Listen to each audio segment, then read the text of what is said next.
Welcome back to the channel. We're going to continue working on our 1993 Mustang GT convertible. Now I know a lot of you are probably wondering, did it start? Well, I didn't push it over here. All right, place your bets. We're going to cycle the key a couple times to build up some fuel pressure, which I think people thought was me trying to start it, but there's no reason to crank the engine over when we know the fuel system's empty.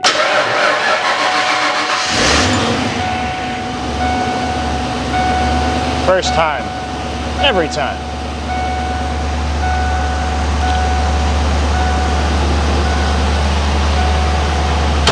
So now that it runs and it drives, we're going to go ahead and throw the rest of our body panels on it and get it ready for the body work and painting gnomes. So let's jump into it. First, we're going to go ahead and change our hood hinges. Now these aren't made of Playdonium. These are just straight up silly putty. There's not much to them. We could probably bend them straight, but we have our new ones from our parts car, so we're going to go ahead and just replace them.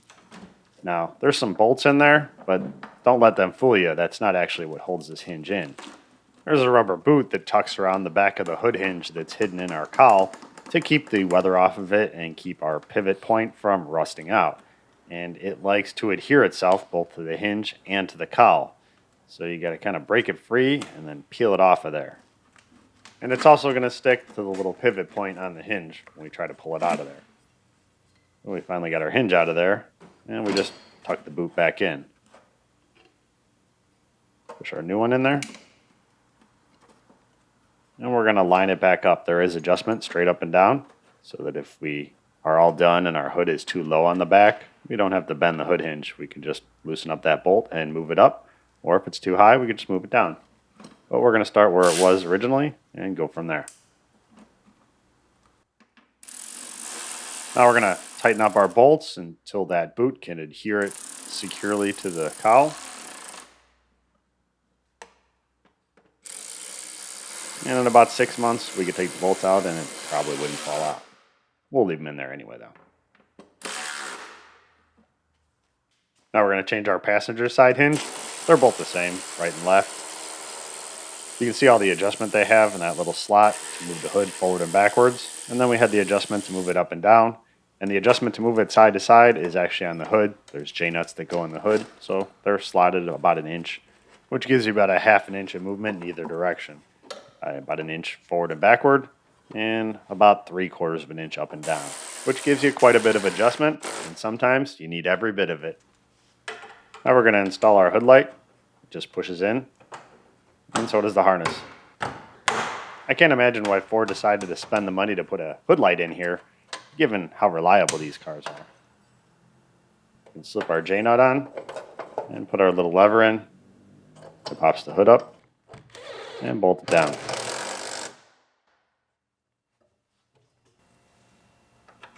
Slip our J-nuts on for our safety.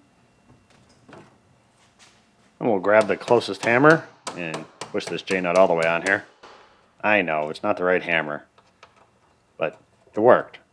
And every tool has a hammer side. This one is multi-function. It's also a pry bar. So we're going to pry this side on. Now we can go ahead and drop our safety latch on and put our bolts in it. This is the one that came with our used hood. Our original was bent, so that was a bonus. And now we're ready to put our hood on. And I have to do it by myself because, as we know, I have no friends and the pizza place was closed. We just set it up there, and then we're going to try not to drop it. We haven't painted it yet, so the painting gnome won't be too upset with me. I'll set it up on the prop rod and then hang on to the back of it because it's going to want to fall the other way. Once we get one hinge bolted in, we're okay.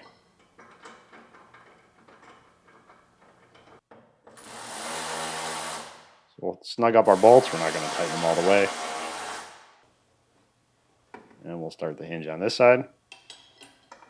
In Mustangs, you start with the hood and then put everything else on because we want to align the back of the hood with our cowl panel. We want it to be even all the way across. And if we were to put the fenders on and line up the hood and then look at that cowl panel and it's off, we need to move everything around. So we'll start there, see how it fits. We also want it to be centered on that cowl panel, which isn't always possible, but we're going to do what we can. Our line across the back looks pretty even, so we're going to go ahead and tighten it up.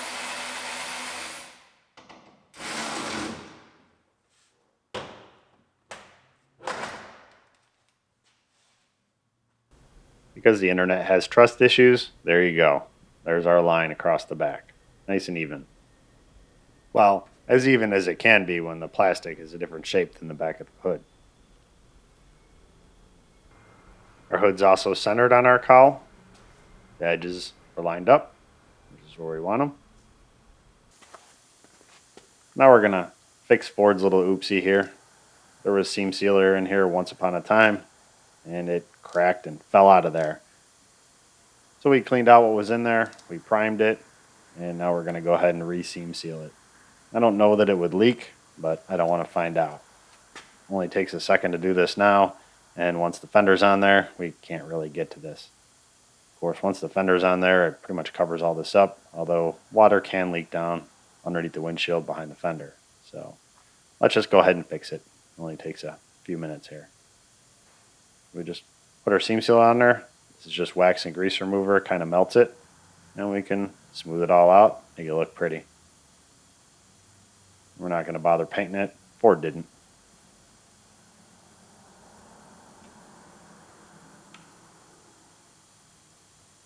And as soon as Picasso is satisfied with his work, we'll go over and do the other side.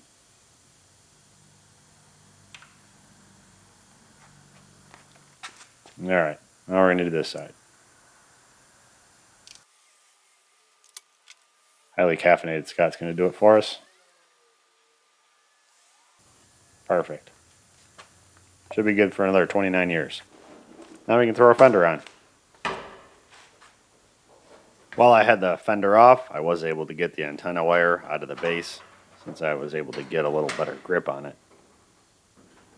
Set it over that lip on the rails, and then we can throw our bolts in. Get them all started. There is a shim at the bottom, a factory shim. Start our bolt in the back.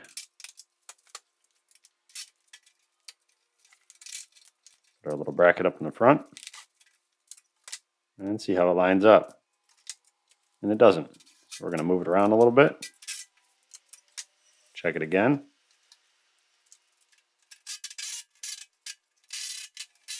Get our door gap right. And it looks like we got it on the second try. So our fender to our hood is even all the way down. A little wider than I'd like. And our door gap is nice. Nice and even. And it's a good thing I moved that radiator support forward, because I ended up using all of that adjustment. I wouldn't have had enough if I didn't move it. Now we're ready to throw our passenger side fender on. That's the wrong color. It's custom.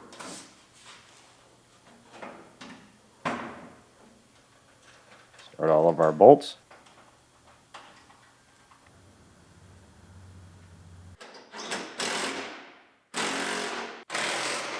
And tighten them all up. We're just going to pretend I got it in the first try.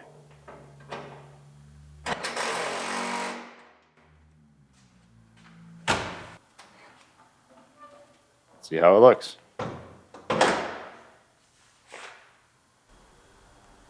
Nice and even. And nice and even down our door, which isn't straight, so I don't know what that says. So we have all our parts on, all of our gaps are nice and even all the way down and around, and it looks great as long as you only look at one side at a time. If you look at the front of it where you guys are sitting, I don't know if you can see it, but this gap is a little bit wider than that gap. That gap I like, this gap I don't. However, I can't change it. I can move the fender in, there's plenty of adjustment for me to do that and close up this gap and make it look just like the other side. The problem is if I do that, it's going to push this fender in past the door. So there's going to be a big gap in there. And I'd much rather have the side of the car flush than have this gap be symmetrical with the other side. And what I actually can do, and I think what I'm going to do, is move the hood just a little bit this way, probably about 2 millimeters. And there's like 10 millimeters of adjustment, so we have more than enough. This gap isn't gonna change back here on our cowl panel. There's really nothing I can do about that.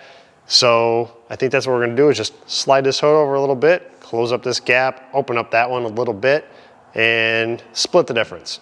Hopefully nobody will see it going by on a bus. The other thing I could do is move this door in, but I don't believe there's any adjustment on it. Nope, the hinges are welded on, so that's where Ford put it, in the wrong spot. So either this door is too far out or this cowl screen is too far over.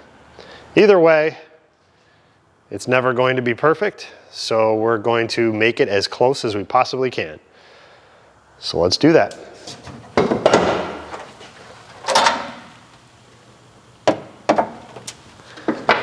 And here's where it gets tricky. We want to loosen this up enough to move it, but not enough that it moves on its own.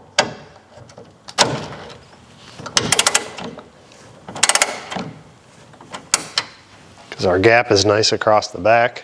We don't want to mess with that if we can avoid it.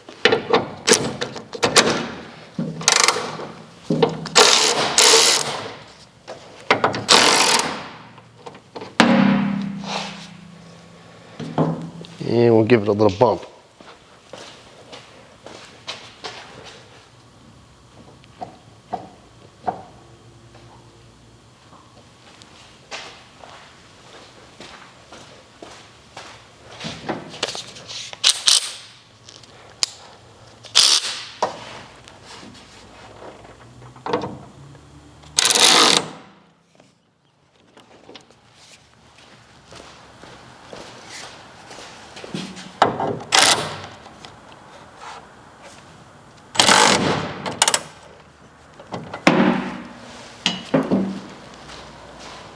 All right, fingers crossed.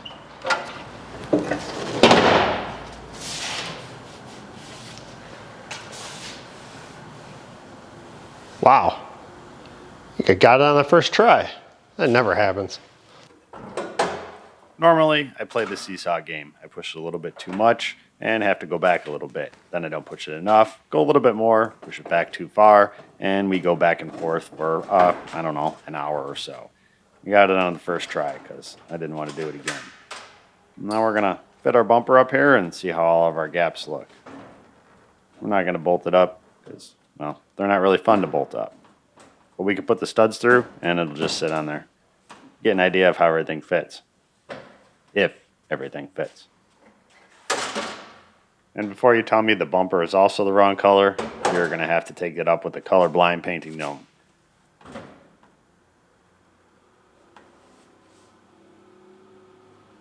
So all of our gaps are looking pretty good. Our fender's the right shape, according to the bumper.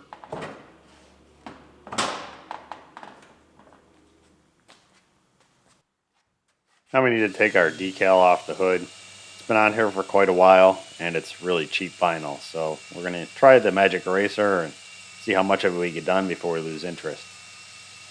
If you have some cheap vinyl decals you need to remove, or pinstripes, that wheel is available in my Amazon store. I'm losing interest fast. It is working. But now we're going to try using the hair dryer, since I clearly don't need it for anything else. We're going to warm it up a little bit and see if that helps. And it does. So I think this is a method we're going with.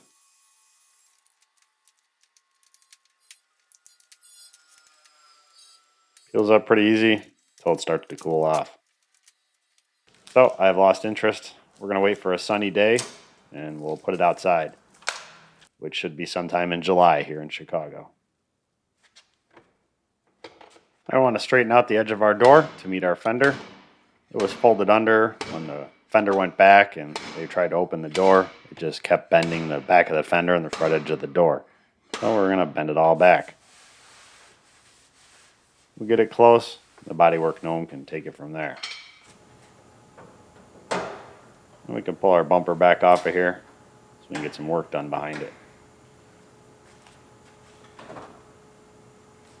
Hangs on those studs pretty well.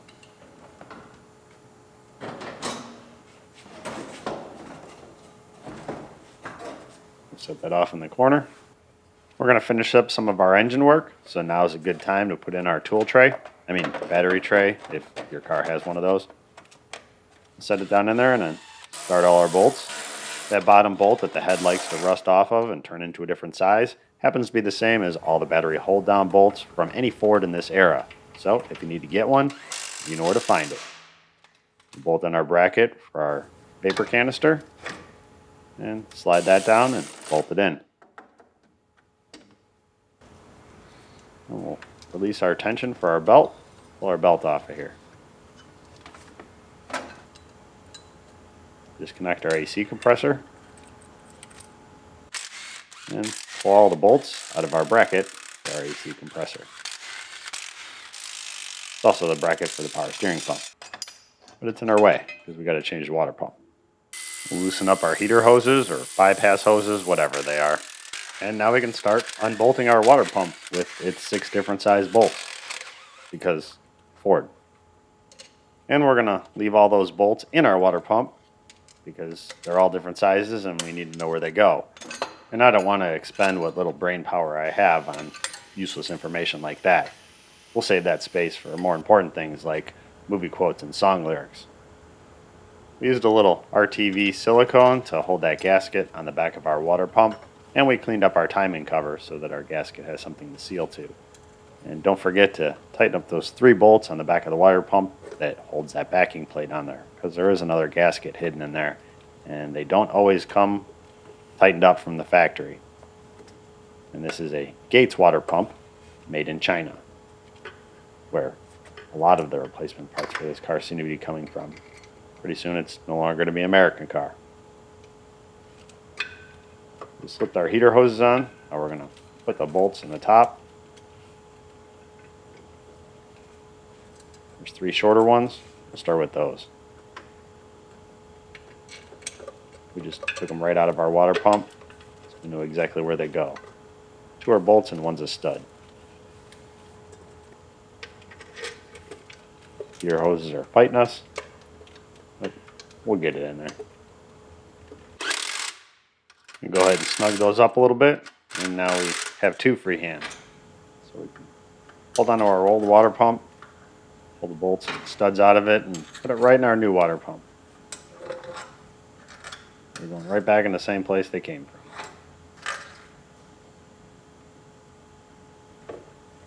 And we're done with that for now. Now we can torque everything down to manufacturer specs with our impact that identifies as a torque wrench. Give it a little wiggle and make sure it's not going anywhere. And we'll slip our bracket back in here.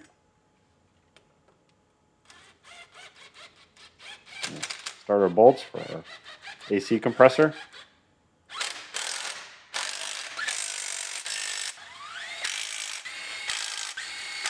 Put all of our nuts on all of our studs. Tighten up our heater hoses, and our water pump is done. We can put in our little mount for our AC condenser. Good thing we had our parts car. Our original one was a little smashed. We can drop our AC condenser in it. Guess where that came from? If you guessed China, you're right. But this isn't a game show, so you don't win anything. Put our little mount up in the top and bolt into the back of the radiator support. We can pull our little caps off our AC lines. And one's off of our condenser. And snap everything together.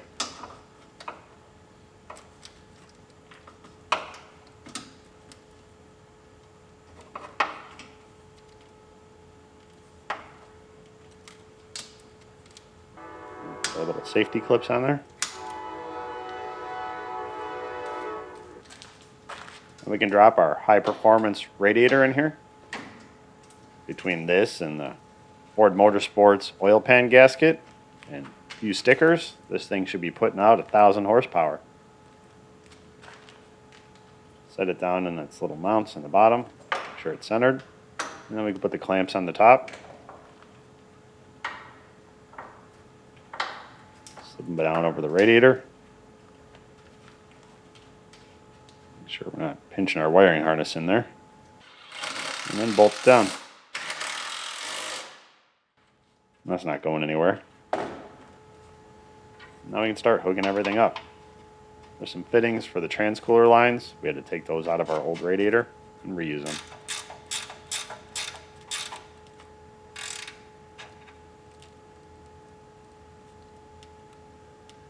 Click.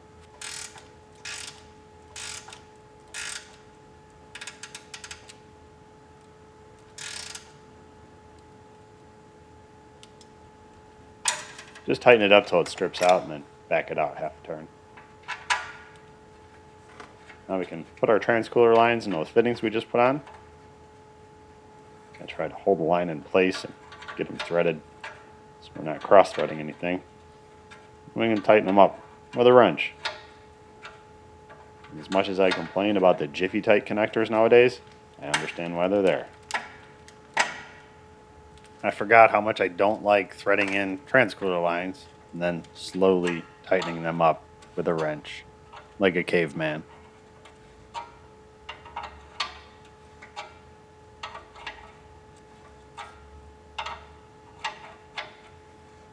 Now, as if the radiator and oil pan gasket didn't already get us enough horsepower, we're going to have to put these fancy orange hoses on to get some more.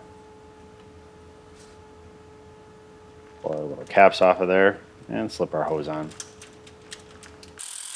Tighten up the clamp, slip the other end on, and tighten that up.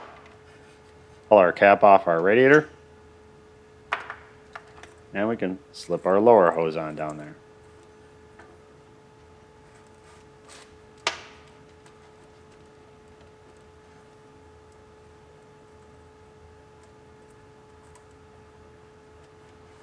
Untangle the clamps. And slide our hose onto the water pump. And start tightening them all up.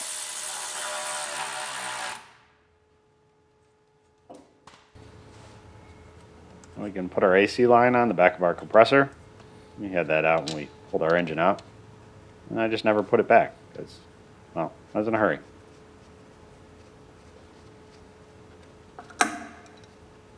We'll start it by hand. And once we got on a few threads, we'll grab our metric adjustable hammer and tighten it up the rest of the way. If you really want to trigger the experts, you can call that by its incorrect name, a crescent wrench. They hate that.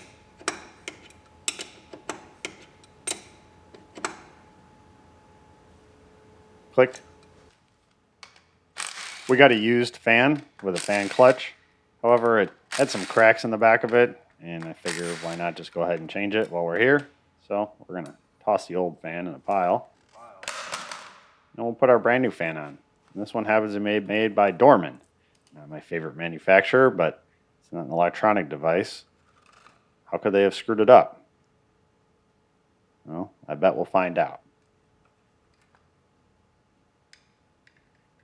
As much as I don't like Dorman, they seem to make replacement parts for everything. So I guess we'll give it a shot. We'll just start all of our bolts, a couple threads, and then go ahead and tighten them all down.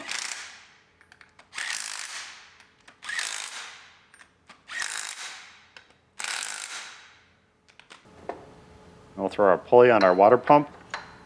We do have to line up the bolt holes in the fan, the pulley, and then into the water pump. So I put them all at 12, 3, 6, and 9. And that way we have the best chance of getting them all lined up. Now we can put our fan inside our fan shroud and drop them both down in here. Surprisingly, this is a part where we can find out if we don't have something aligned. So if our front end is shifted side to side, you'll actually have the fan hitting the fan shroud. That was a problem back in the old days when we had mechanical fans. So we're about to find out if I pulled it into the right spot. Clip our shroud into the clips on the bottom of the radiator. Shove it down in there. We'll get our fan on and we'll start our bolts. Hold our fan in place. Then you tighten up our shroud to the radiator.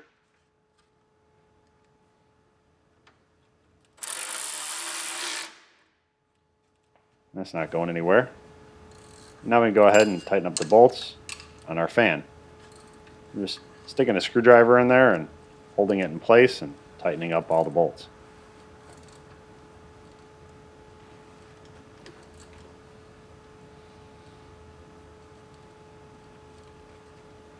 Spin it around to the next one.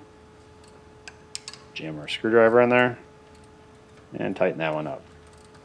And just keep repeating that process until we have all 4 tightened, or until we've gone around about 6 times, because we can't remember if we tightened all 4.